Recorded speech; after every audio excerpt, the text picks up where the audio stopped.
بسم الله الرحمن الرحيم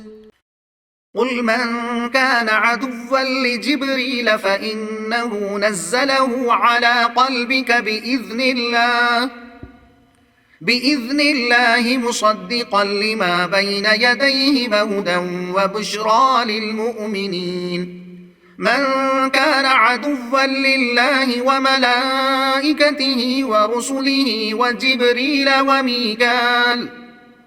وجبريل وميكال فإن الله عدو للكافرين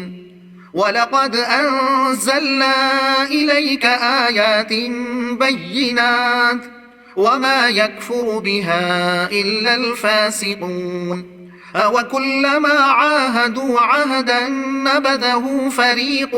منهم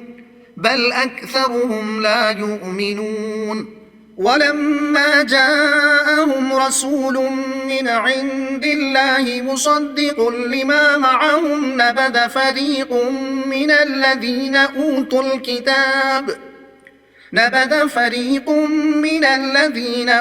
الكتاب كتاب الله وراء ظهورهم كأنهم لا يعلمون واتبعوا ما تتلو الشياطين على ملك سليمان وما كفر سليمان ولكن الشياطين كفروا يعلمون الناس السحر وما أنزل على الملكين ببابل هاروت وماروت وما يعلمان من أحد حتى يقولا إنما نحن فتنة فلا تكفر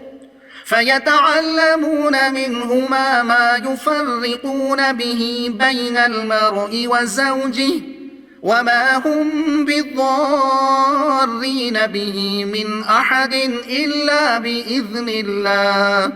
ويتعلمون ما يضرهم ولا ينفعهم ولقد علموا لمن اشتراه ما له في الآخرة من خلاق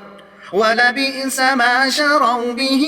أنفسهم لو كانوا يعلمون ولو أنهم آمنوا واتقوا لمثوبة من عند الله خير لو كانوا يعلمون मज़मून बनी इसराइल की जिब्राईल अलैहिस्सलाम से दुश्मनी की वजह और उनकी आजमाइश के लिए हारूत व मारूत का उतरना। ये लोग जिब्राईल को इसलिए बुरा कहते हैं कि वो कुरान लेकर मोहम्मद सल्लल्लाहु अलैहि वसल्लम के पास क्यों गए। फरिश्ते जो कुछ करते हैं वो अल्लाह ही के हुक्म से करते हैं,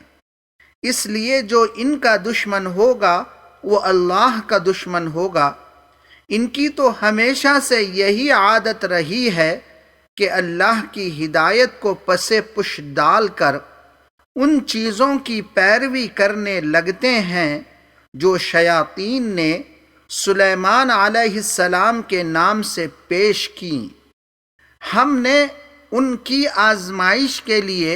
दो फरिश्तों हारूत व मारूत को उतारा तो यह उनसे कोई फ़ायदे की बात सीखने के बजाय बीवी खाविंद में दुश्मनी डालने के अमलियात सीखने लगे।